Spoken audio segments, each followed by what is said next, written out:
Venez Raisonnons, nous sommes très heureux d'être avec vous dans notre étude.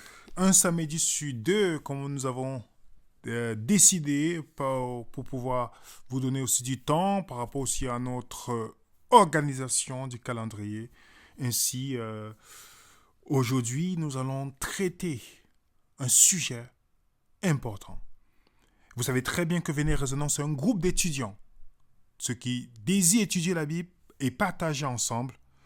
Vous êtes nombreux à nous avoir posé cette question parce qu'il y a des personnes qui ont voulu peut-être vous faire culpabiliser, peut-être vous manipuler. Vous savez que à part l'alcool où on peut droguer les personnes, une manière de contrôler et de rendre des gens confus et les contrôler encore plus que même l'alcool, c'est la religion.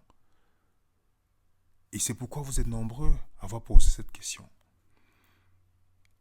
que nous allons traiter aujourd'hui par la grâce de Dieu.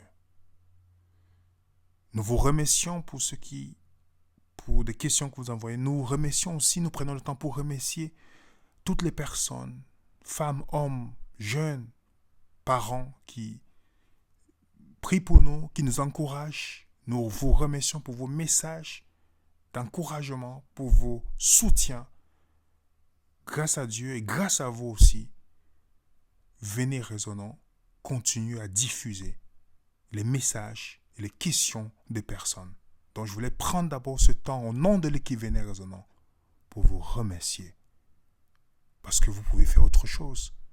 Que ce soit avec vos dons, que ce soit avec votre temps de prière, que ce soit le temps que vous prenez pour envoyer un email d'encouragement. Merci. Et merci d'exister. Et nous remercions Dieu pour vous aussi. Le sujet que nous allons traiter, comme le titre l'indique, n'abandonnez pas votre assemblée. Le fameux texte biblique que bon nombre de personnes citent sans comprendre et sans connaître, sans étudier ce magnifique texte. Il lui fait dire des choses que ce texte ne dit pas du tout. Donc prenez note pour ceux qui ne sont pas dans notre groupe Telegram. Pour ceux qui y sont, nous allons mettre le document de cette étude. Ainsi, vous allez étudier. C'est ça, Venez Raisonnons. Nous mettons à votre disposition gratuitement nos documents, afin que vous étudiez vous-même pour pouvoir répondre vous-même devant quiconque vous demande l'espérance qui est en vous. 1 Pierre 3, verset 15.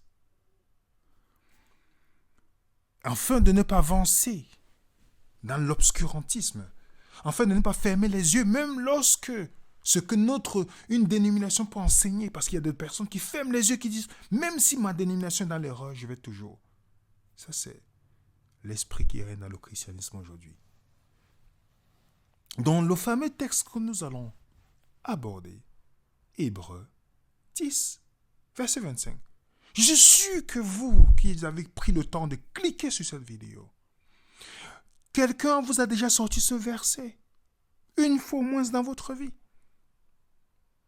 Et surtout, après le lever des restrictions du Covid, où les systèmes bâtiments étaient en perte de dîmes, pour remobiliser encore les moutons qui devaient tondre, il fallait utiliser une technique de manipulation comme d'habitude. Et ce verset, n'abandonnez pas votre assemblée comme quelques-uns ont coutume de faire, mais exhortons-nous les uns les autres, et cela d'autant plus que vous voyez approcher le jour.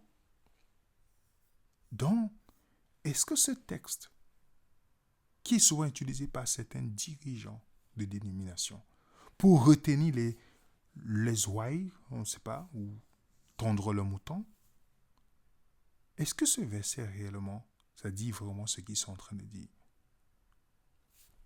Ou certaines personnes répètent aussi comme le perroquet. J'aime particulièrement ce perroquet du Gabon qui peut répéter des sons, qui peut répéter des chansons ou des paroles, mais ne comprend pas ce que la personne, ne comprend pas le sens de ce qu'il répète. Et comme Venez Raisonnons, nous ne sommes pas ici dans la dictature. Nous ne sommes pas des moutons pour répéter, de peur d'être brimés, comme la lettre de cette personne qui nous a envoyé, qu'on l'a radiée, qu'on l'a mis en suspension de son... parce qu'elle a seulement présenté des études qui allaient en contre de la dénomination. Je ne vais pas donner le nom de la dénomination ici. Vous êtes nombreux déjà à imaginer laquelle. Tu peux faire ce que tu veux, si toutefois, c'est dans le cadre de ce que je veux bien que tu fasses. Donc, on a des dénominations. Oh là, pour la dîme, oui. Le contrat de la dîme, un contrat. Et comme il y a des personnes, vous avez même les moyens où vous pouvez payer en ligne aujourd'hui. Pas besoin, non. Oui, vous devez rester. Vous devez venir dans le bâtiment. Mais si vous ne voulez pas venir dans le bâtiment, ok, il n'y a pas de problème. Mais allez en ligne, réglez votre dîme, ce que vous devez au pasteur. Vous avez aussi MCI. N'abandonne pas votre assemblée. Regardez ce que MCI dit. Certaines personnes refusent la correction. C'est ainsi que nous retrouvons des milliers de chrétiens sans église locale. On leur a fait des remarques au sein de l'église. Alors ils ont choisi de rester chez eux et d'écouter des prédications sur Internet. Déjà, Paul disait, n'abandonnez pas votre assemblée comme quelques-uns ont coutume de faire. Mais exhortons-nous les uns les autres, cela autant plus que vous voyez approcher le jour. Cette coutume est devenue un véritable mode des dernières années. Ceux qui refusent de se soumettre à une autorité ou qui ont des motivations mauvaises s'écartent de l'église locale. Alors, il y a des gens qui vont lire. Vous commencez à paniquer. Commencez à trembler. N'abandonnez pas votre assemblée. Hébreux 10, verset 25. Donc, dans ce verset, qu'est-ce que ces personnes veulent d'abord? Avant qu'on ne traite le verset, ne vous inquiétez pas, mes amis. Vous allez voir que Dieu a permis, par sa grâce, surtout par sa grâce, remercions-le. Parce qu'il ne laisse jamais ses enfants dans l'ignorance. Jamais, jamais. Si on a pris le temps pour répondre, c'est parce qu'on voulait à tout prix que la réponse qu'on vous donne, que ce ne soit pas de nous, mais de notre Seigneur bien-aimé et fondée uniquement dans sa parole. Donc, quand les gens vous citent ce verset, qu'est-ce qu'ils veulent faire ressortir? Ils vont dire de ne pas faire comme certains infidèles qui ne le font pas. Parce que ceux qui partent dans le bâtiment sont des fidèles. D'autant plus que le jour approche. OK? Donc, si nous allons ensemble, si nous allons dans la compréhension du texte de ce verset, dans la compréhension du texte. Parce qu'il est important pour nous de comprendre le texte. OK? Pour comprendre, on doit faire l'exégèse de ce texte biblique. Qu'est-ce que l'exégèse? C'est une étude approfondie et critique d'un texte appliqué à la Bible. OK? C'est ça qu'on va essayer de faire ensemble. On va aller d'abord, nous allons aller dans plusieurs versions ensemble.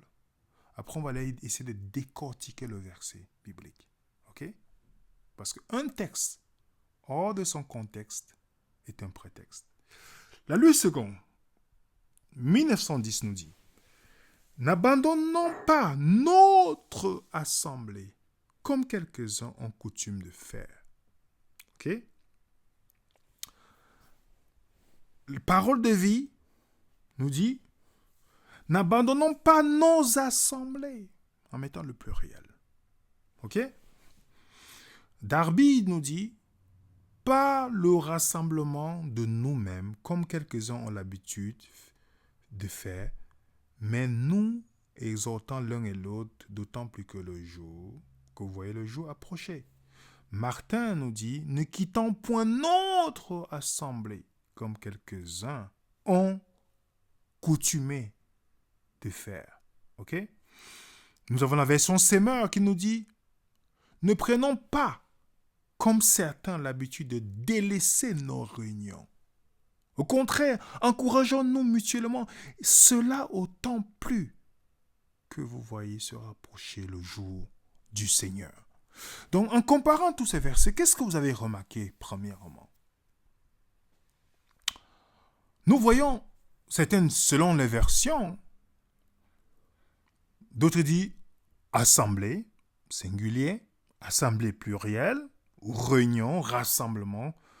Alors, de quoi s'agit-il alors? Voilà la bonne question. Pourquoi le texte ne dit pas n'abandonnez pas votre église? Pourquoi le texte ne le dit pas? Dans la tête de beaucoup de personnes, lorsqu'ils prononcent ces versets, ils disent directement l'assemblée égale église.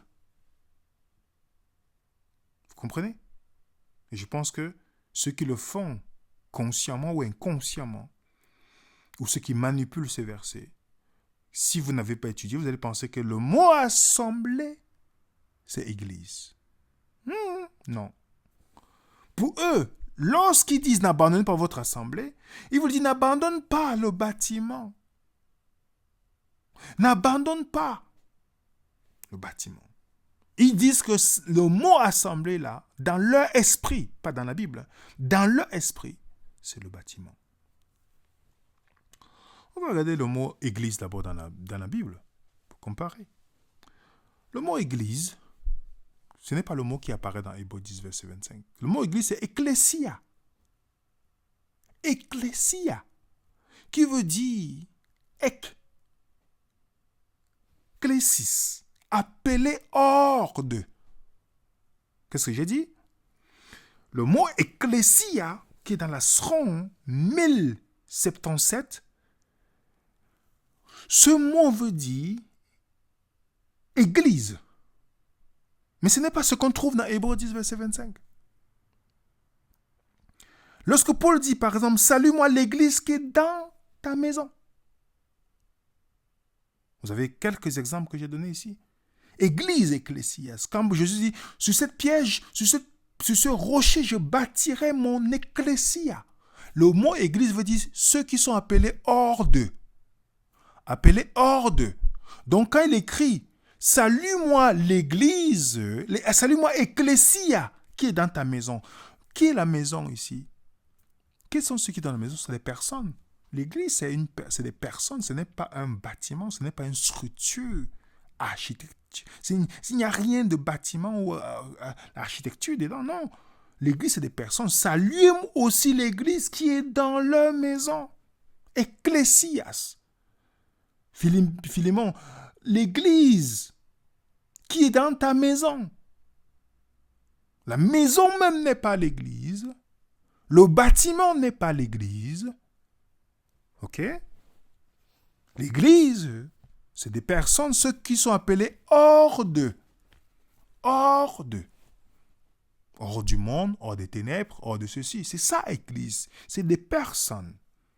Donc, dans Hébreux 10, verset 25, c'est très intéressant que le mot, l'auteur n'a pas utilisé ecclésia. Il a utilisé un autre mot. Le mot qu'il a utilisé à assemblée, c'est épisynagogue. Retenez bien ça. Épisynagogue. Que veut dire épisynagogue? Ça veut dire être assemblé dans un lieu, assemblée religieuse. Ok, remarque, vous allez voir, ce texte-là est utilisé 2 fois dans le Nouveau Testament. 2 fois dans le Nouveau Testament, voilà les 2 références, les 2 seuls endroits où on trouve ce texte. Hébreux 10, verset 25 et 2 Thessaloniciens 2, verset 1er. C'est les 2 endroits que vous trouvez ce verset, ce mot. Hébreux qui se trouve, le mot assemblée là, qui se trouve dans Hébreux 10, verset 25. C'est les 2 endroits. Et ces 2 endroits, ça nous préfigure, ça nous montre déjà, ça nous donne déjà des points sur lesquels nous devons comprendre. Je vais vous expliquer pourquoi. 2 Thessaloniciens, regardez bien, je vais lire. Vous pouvez lire avec moi, chez vous, attentivement.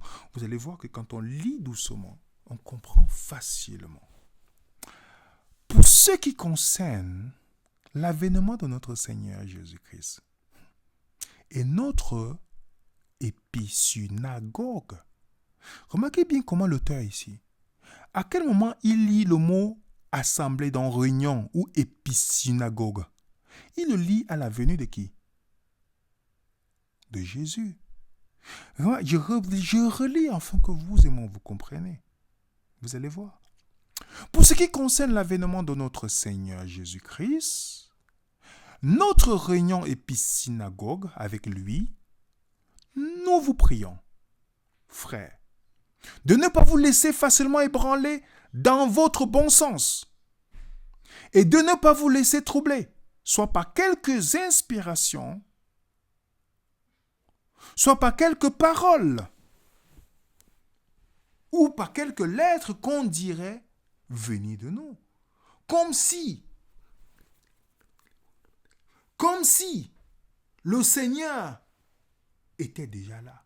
Comme si le jour du Seigneur était déjà là.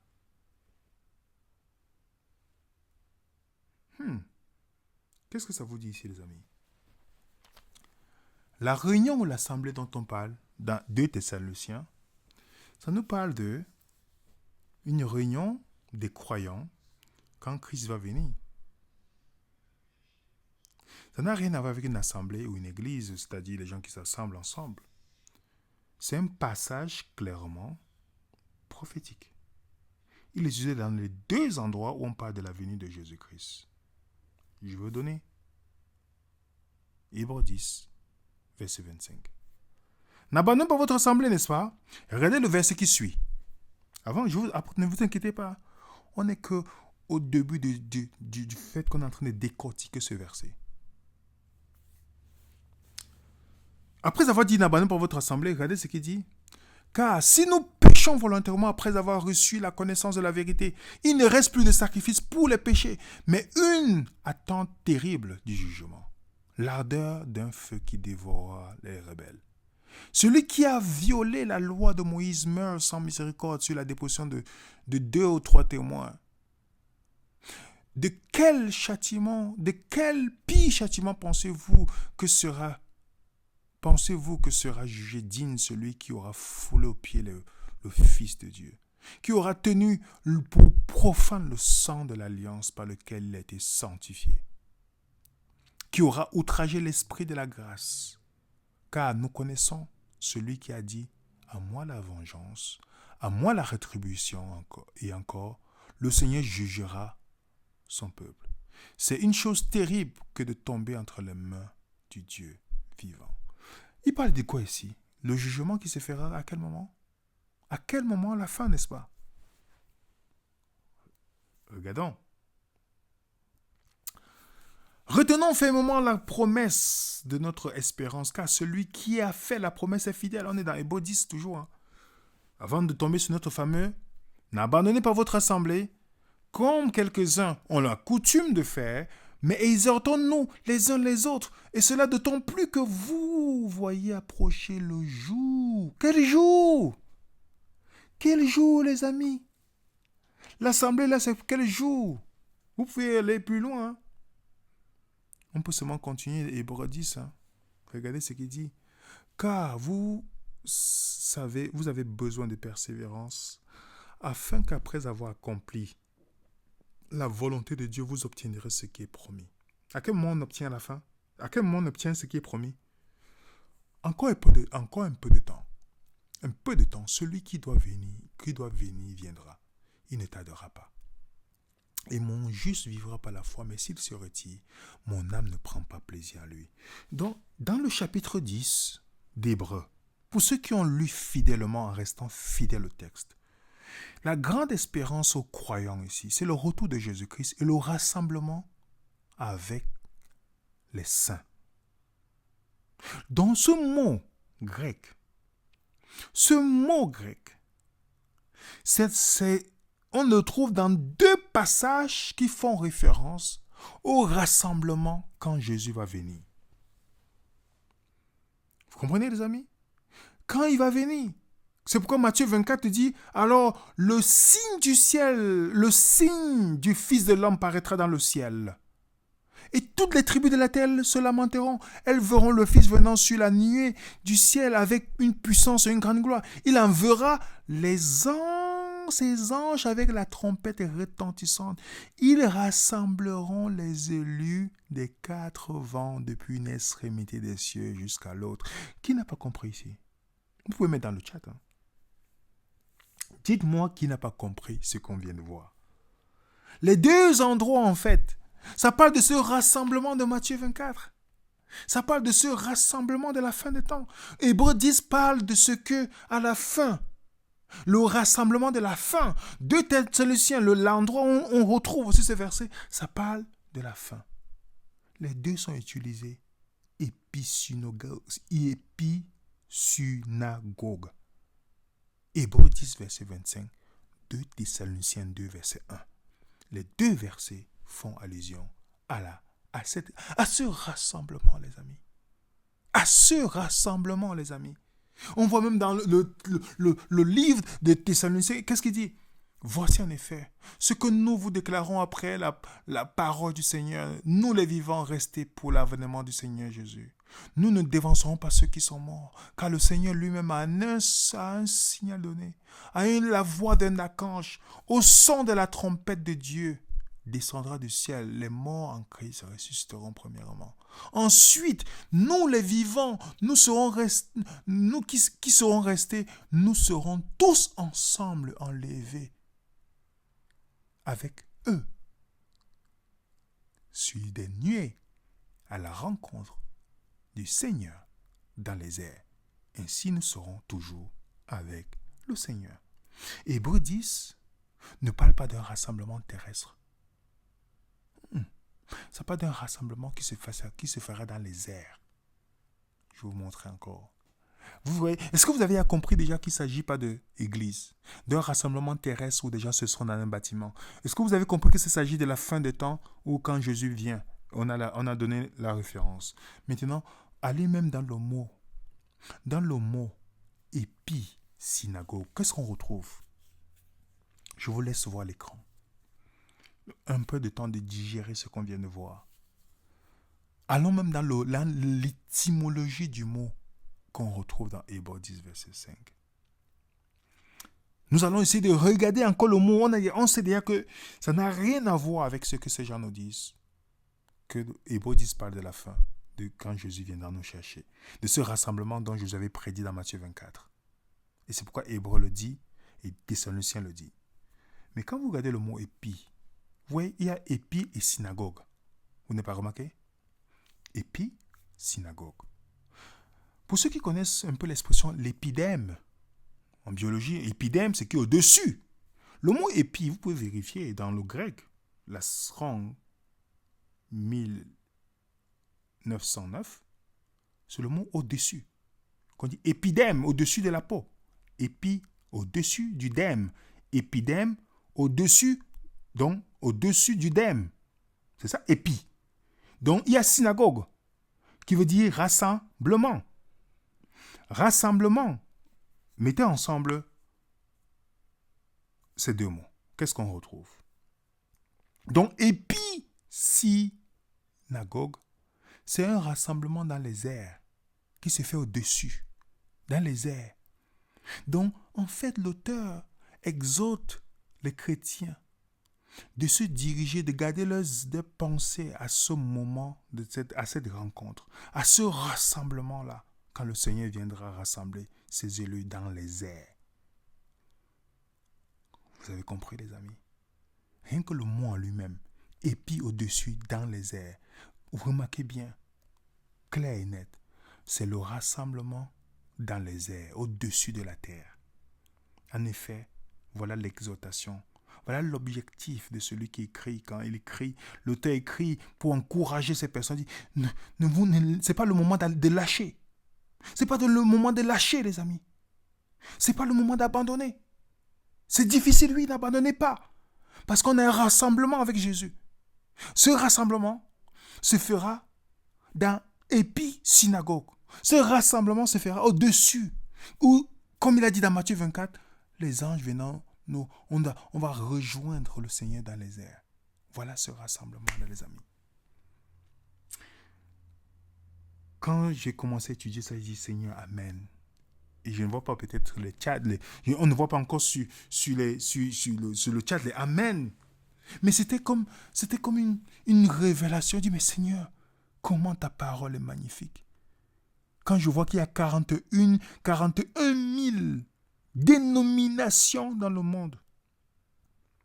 Chacun tire la parole de Dieu comme l'élastique, sans laisser la parole s'expliquer.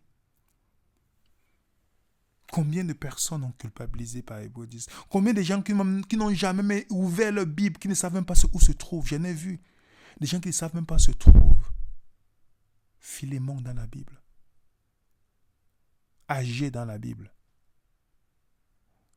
Pour vous que faire culpabiliser. Ils sortent. On n'abandonne pas votre assemblée. Hein. Tu sais, hein, il ne faut pas trop rester à la maison. Hein. Je suis allé des années dans un bâtiment. Des années. Les mêmes rituels. J'ai seulement vu les gens se conformer, mais pas un réel changement. Je dis pas tout le monde. Hein. Une minorité vraiment qui, quand ils se questionnent, ils ne restent pas dans cet environnement-là. La preuve, quand vous n'êtes pas d'accord avec eux, ils ne vous parlent plus. Comme la lettre que nous avons reçue d'une personne qu'on a suspendue dans son église, dans son bâtiment. Donc la plupart des gens qui n'ont pas étudié se laissent manipuler par certaines personnes qui sortent des versets hors contexte. Le pasteur caché derrière, quand il sort cela sur la chaise, ils se disent que c'est une vérité. Les amis, j'espère que la prochaine fois quelqu'un essaiera de vous mettre ça dans la tête, vous dire non, non, non, non, non, non, non, non, non, ça ne va pas rentrer dans ma tête. Ça ne va pas rentrer. Allons étudier. C'est quoi le mot qui est là? As-tu regardé? Ne confonds pas ça à l'église, parce que beaucoup de personnes disent, ah non, c'est ça, c'est l'église, n'abandonne pas ton église. Non, non, non, non, non, non, non, non, non, non, non, non, non, non, non, c'est pas ce que la Bible dit. La Bible n'a jamais dit cela. Et en passant, l'église, c'est des personnes. Les gens confondent. Ils vont critiquer Constantin sur le sabbat. Vous allez les voir dans les présentations quand il va parler de la marque de la bête. Oh, Constantin a fait ceci. Critiquer l'église catholique romaine. Bien qu'ils sont dans la tradition aussi. Hein. Mais ils oublient qu'ils ont un hommage à rendre à Constantin. Ce Constantin qui a changé le samedi au dimanche, c'est le même Constantin qui a bâti les bâtiments dans lesquels ceux qui critiquent ceux qui vont le dimanche vont. Les mêmes gens qui critiquent Constantin font la dîme reconduite par Constantin pour pouvoir subventionner et bâtir les bâtiments qu'il devait faire lorsqu'il a parlé de sa soi-disant conversion au christianisme. Le christianisme qui était dans des maisons à cause de la persécution. Tout a changé. C'est Constantin qui a tué l'esprit missionnaire. C'est Constantin qui a fait ce que lorsqu'on voit un missionnaire, on pense que c'est un révolutionnaire. Avant, tout le monde était missionnaire, peu importe votre métier. Aujourd'hui, c'est vu comme une révolution. C'est à cause de Constantin. C'est vu comme quelqu'un qui a pris un engagement extraordinaire. Pourtant, ça n'a rien d'extraordinaire d'être missionnaire pour Jésus. Parce que les chrétiens, avant d'être dans la maison, et le christianisme prospérait. L'ennemi a dit, si vous continuez à les persécuter, il est préférable de se joindre à eux et changer de l'intérieur. Et c'est ce qui s'est passé avec les dénominations. Quand vous lisez Alain Hitch, qui a étudié l'époque des premiers chrétiens, dans son livre La Voie oubliée, à la page 19, il dit entre 100 et 300 ans après Jésus-Christ, le christianisme est passé de 25 000 à 20 millions de personnes dans l'Empire romain, où il n'y avait pas de séminaire, de pasteurs établis ou de lieux de culte public chrétien.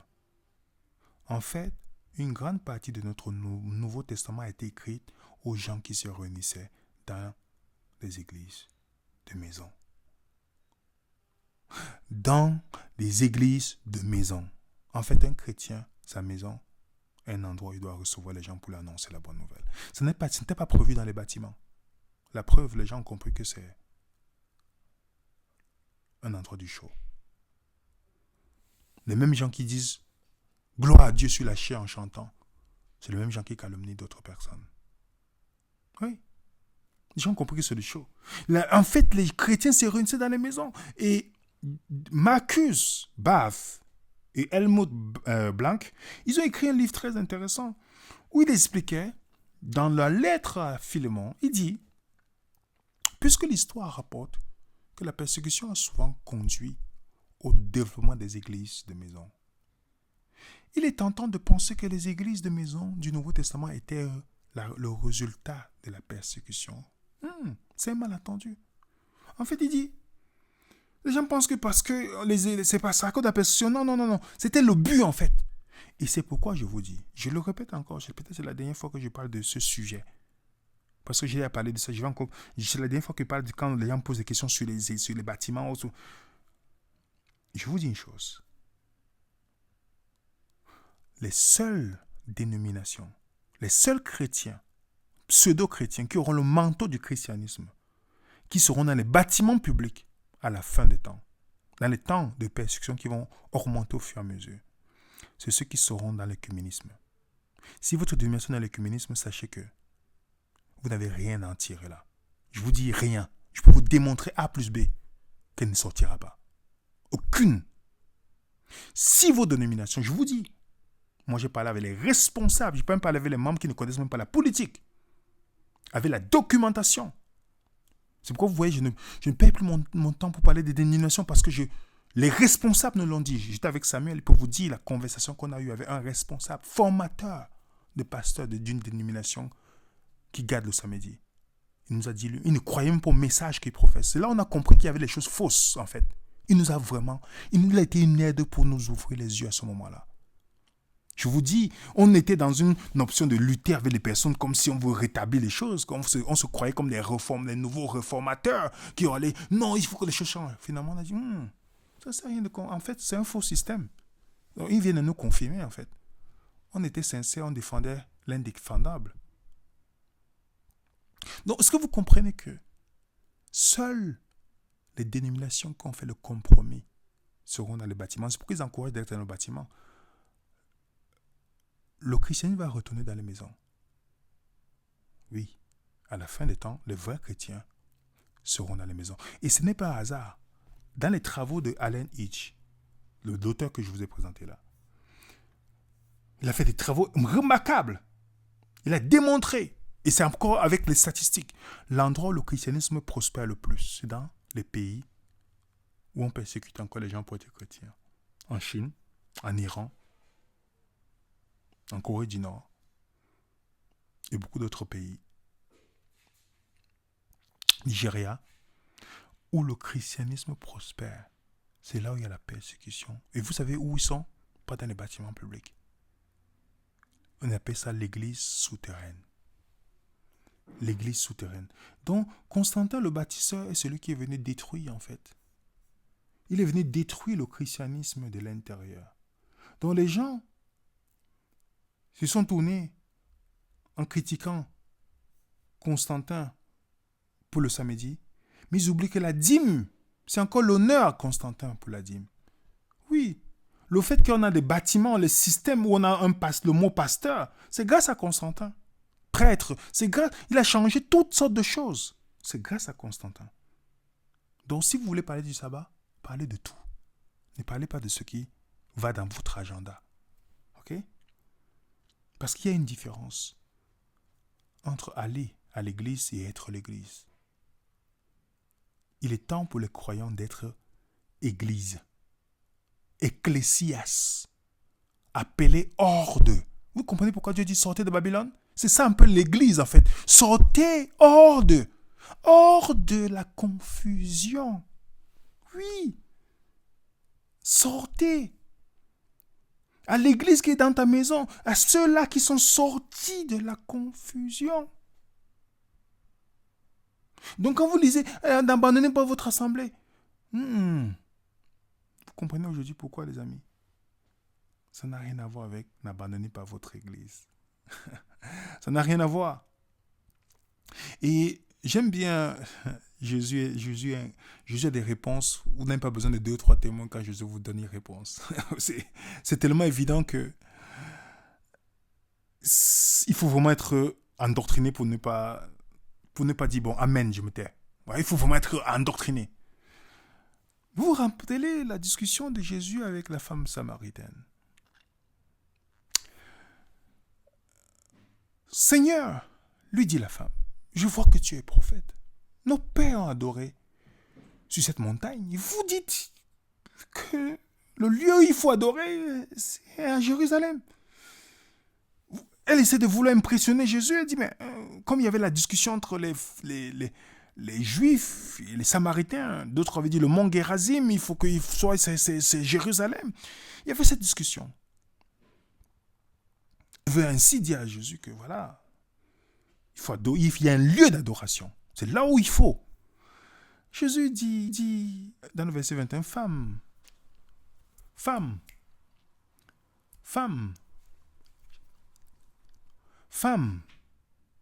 lui dit Jésus, crois-moi, l'heure vient où ce ne sera ni dans ton bâtiment. Ok? Ni dans l'autre bâtiment de telle dénomination. Je suis en train de paraphraser.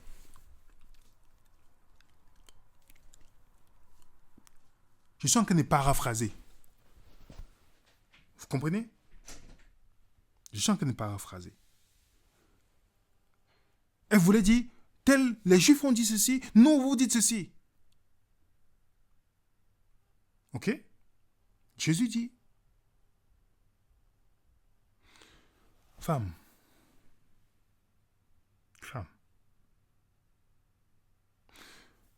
crois-moi, l'heure vient où ce sera ni dans ce bâtiment, ni dans la montagne, ni ici à Jérusalem, il faut adorer le Père. Vous savez ce que vous ne connaissez pas. Nous adorons ce que nous connaissons, car le salut vient des Juifs. Mais l'heure vient. Regardez maintenant ce que Jésus dit. L'heure vient. Elle est déjà venue. Où les vrais, comprenez bien ce que je dis, les vrais adoreront le Père en esprit et en vérité.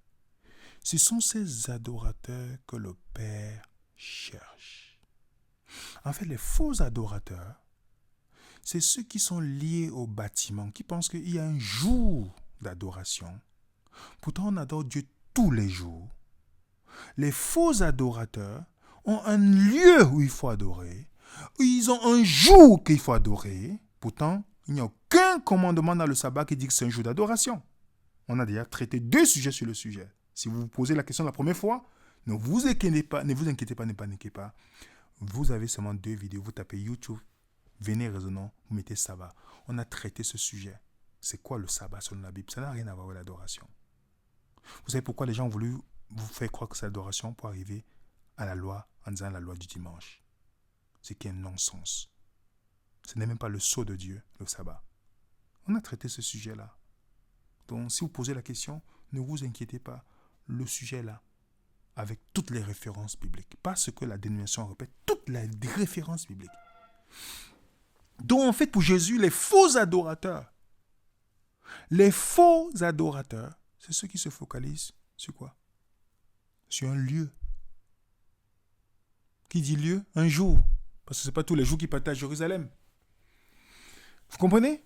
Et Jésus dit, l'heure est venue où les vrais adorateurs, ils adoreront le Père en esprit, en vérité. Donc, l'adoration, ce sera tous les jours. C'est un style de vie, l'adoration. Ce n'est pas lié à un lieu. Donc, ceux qui vont vous manipuler avec un lieu, parce que l'objectif, ce n'est pas de vous enseigner. Moi, je n'ai rien appris dans les bâtiments.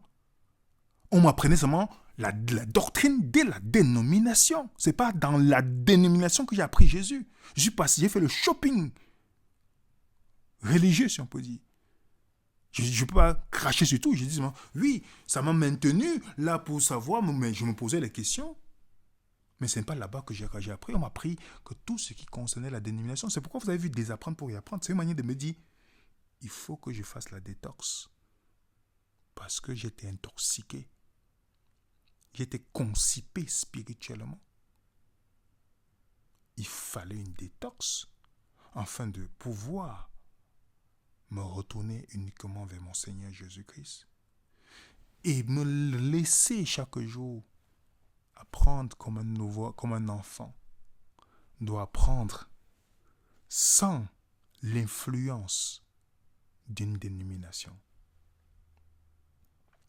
L'heure est déjà venue. Est-ce que tu fais partie des vrais adorateurs?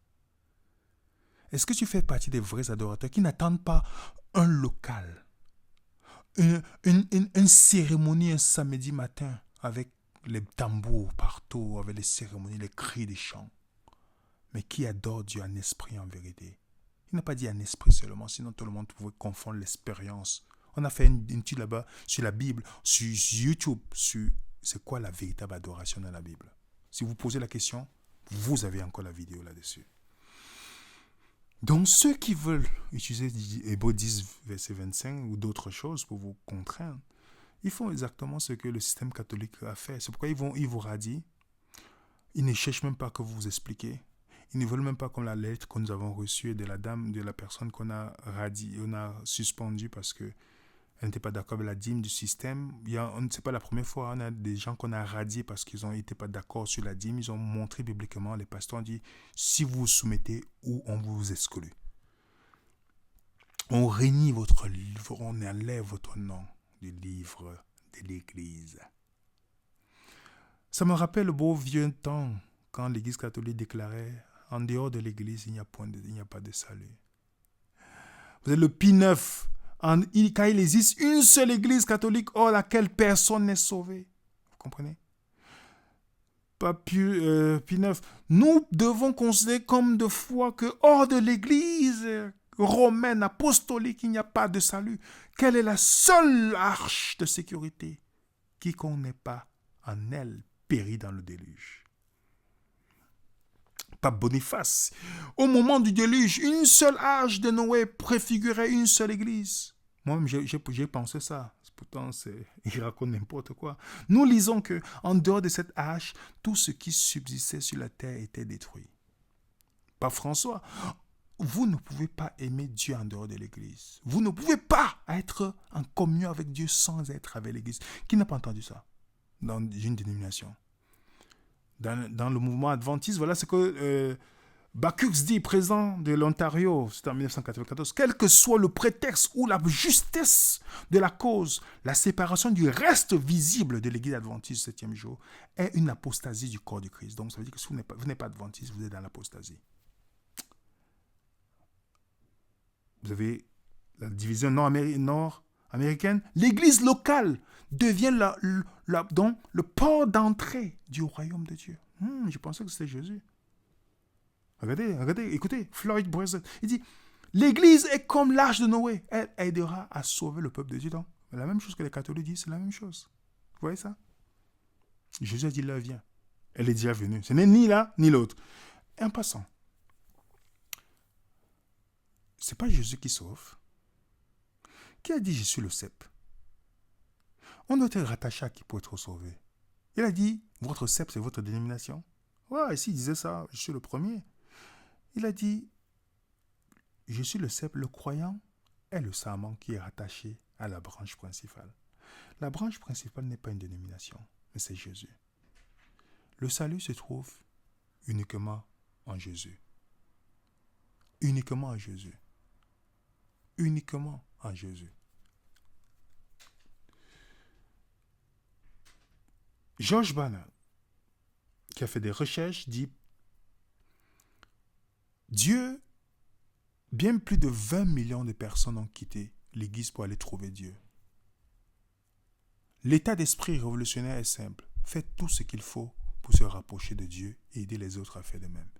Effacez tout obstacle qui vous empêche d'honorer Dieu à chaque respiration que vous prenez. Soyez un exemple si remarquable que la foi chrétienne que personne ne me remettra en question votre cœur ou votre style de vie, à l'exception de ceux qui considèrent la survie institutionnelle comme tout aussi plus important que l'influence présumée de l'institution qu'ils défendent. Ou plus succinctement, la révolution consiste à reconnaître que nous ne sommes pas appelés à aller à l'église. nous sommes appelés à être l'Église. Je dis Amen. On va citer un auteur aussi, pour nos amis adventistes qui posent souvent des questions. Voilà ce que même Ellen White dit. Dieu a une église, ce n'est pas la grande cathédrale, ni l'institution nationale, ni les différentes dénominations. C'est le peuple qui aime Dieu et garde les commandements. Là où il y a 2 ou 3 sont assemblés à mon nom, je suis au milieu d'eux. C'est dans Matthieu 18, verset 20. Même lorsque le Christ se trouva parmi quelques humbles âmes, il s'agit de son église, car la présence du Très-Haut et du Saint des Saints dans la demeure éternelle peut seule constituer une église. Que ce soit à un lieu désolé de la terre, dans le désert, dans une ville enfermée entre ses murs, là où se trouvent réunies 2 ou 3 personnes qui aiment et observent ses commandements, Jésus préside. Vous savez pourquoi? Je peux vous citer plusieurs auteurs. Parce que vous êtes le temple de Dieu. Oui. Ne savez-vous pas que vous êtes le temple de Dieu? Le temple n'est pas un endroit où les gens... Non, dites-moi. Les gens confondent la synagogue et le temple. Alors dites-moi, qui partait dans le temple? Qui partait dans le temple? Est-ce qu'on partait faire le sabbat dans le temple? On faisait le sabbat chez soi. Vous lisez Exode chapitre 16. Aujourd'hui, Dieu dit, le temple, c'est vous et moi. Vous êtes le temple de Dieu. Quel rapport y a-t-il entre le temple de Dieu et les idoles? Vous êtes le temple de Dieu. Ce n'est pas un bâtiment, ce n'est pas une dénomination. C'est vous. Dieu va habiter en vous et moi. Oui, il va habiter en vous et moi. Oh, Seigneur. Je sais que certaines personnes vont fermer les yeux après cette étude. Ils vont dire, malgré qu'ils ont toutes les évidences qui montrent que Hébreux 10, verset 25, ce n'est pas le rassemblement dans un bâtiment. C'est un rassemblement ça parle de Jésus quand il va venir. Vous lisez tout Hébreux 10, et vous avez même le mot qui est utilisé. Ça ne parle que de rassemblement dans les airs. Épisynagogue. Vous comprenez, les amis? Alors, il ne s'agit pas d'abandonner son église, mais d'apostasier au point de ne pas faire partie de la réunion qui va se faire quand Jésus va venir. C'est ça que Paul est en train de dire. Qu'il faut faire tout pour être dans cette réunion-là. Okay? Donc, quand certaines personnes mal intentionnées, comme j'ai un ami pasteur qui a le titre de pasteur, hein, moi je ne crois pas qu'il y a des pasteurs à part Jésus, il me disait qu'on leur enseigne dans les techniques de manipulation. Et j'étais surpris, je me dis, mais si vous êtes censé être l'exemple de Christ, pourquoi vous avez besoin de techniques de manipulation? Donc c'est la même chose quand ils manipulent les textes. Pour ceux qui sont fragiles, ils vont suivre. Et il n'y a pas plus dangereux qu'un esclave qui n'est pas instruit. Parce qu'il va défendre avec zèle son maître qui le manipule. Donc il ne s'agit pas d'un rassemblement. Donc quand les gens utilisent ça pour vous faire paniquer, pour vous faire craindre, pour vous faire capituler, pour un financement, pour la dîme, pour toutes ces choses-là, ne tombez pas dans ce piège, les amis. Parce que le sens épisynagogue, Dieu est clair. Il s'agit de la venue de notre Seigneur. Et Dieu n'exploite jamais la crainte ni la peur pour pousser quelqu'un à obéir. Ce n'est pas sa méthode, ça c'est la méthode du diable. Donc toutes les personnes qui vont vouloir vous dire, il y a comme quelqu'un qui nous a envoyé un courriel. Oui, faites attention, vous ne savez pas ce que vous faites, hein. Le mal qui peut vous arriver, vous dites beaucoup de choses, vous voulez remettre en question tout ce que les églises disent. Mon frère, garde tes conseils pour toi. Les techniques de manipulation, ça ne nous aide pas. Si tu as quelque chose à nous montrer pour nous amener à la vérité, tu nous montres. Tu n'as pas besoin d'utiliser ces mots-là. Ne tombons pas. Et ne fermons pas les yeux, les amis. Tandis que ce temps est mauvais. Jésus le sait. Moi, je me contente de ça. C'est grâce à Jésus que je peux porter les fruits. Ce n'est pas grâce à un bâtiment que je peux porter les fruits. Si le bâtiment portait les fruits, posez-vous la question, ceux qui ont tué Jésus. Ce n'étaient pas les athées. Hein. C'était les gens qui payaient la dîme sur la manne. Ils avaient le sabbat. Jésus a dit, vous avez pour père le diable. Vous avez pour père le diable. Accrochez-vous au vrai cep. Ne soyez pas comme des moutons, posez-vous des questions. Remettez en question même ce que vous pensez que vous avez cru. Quand il s'agit d'un texte difficile, allez, comprenez le texte, essayez de poser des questions. Ne laissez pas l'influence. Quand vous posez la question, c'est juste pour qu'on vous oriente dans la Bible, en vous donnant les exemples bibliques. Ah oui, pour ne pas tomber dans cette manipulation qu'on retrouve aujourd'hui. En tout cas, que Dieu vous bénisse abondamment. Et merci pour les questions que vous posez, parce que ça nous permet d'étudier nous-mêmes. Donc, que Dieu vous bénisse abondamment, les amis. Au nom de l'équipe Vénère Raisonnant, mettez un coup de pouce sur cette vidéo. Mettez un coup de pouce et partagez. Vous ne savez pas ce que ça peut faire à quelqu'un qui vivait dans la culpabilité, dans la peur, dans la souffrance. Parce que l'évangile de Jésus libère. Galates chapitre 5, c'est un texte qui est dans ma tête tout le temps. C'est pour la liberté que Christ nous a appelés. C'est pour la liberté. Il est temps de devenir l'église. L'église, ce n'est pas là où vous partez, c'est là où c'est ce que vous êtes. Appelés hors de la confusion, hors des ténèbres, pour son admirable lumière. Oui, que la lumière de Dieu brille dans nos cœurs et qu'il brille dans notre esprit, tandis que le temps que nous vivons devient de plus en plus difficile. Prions que le Seigneur nous donne la force de tenir, comme l'encouragement qu'on trouve dans Hébreux 10, pour ce grand jour, pour ce rassemblement, quand le Seigneur viendra nous chercher, afin que nous tous, nous y soyons par sa grâce. Ok les amis? Que la paix du Seigneur soit avec vous. Au nom de l'équipe Vénère Raisonnant, je vous salue et je vous remercie pour toutes vos prières et vos encouragements et vos soutiens. Que la paix du Seigneur soit avec vous. À très bientôt sur Vénère Raisonnant.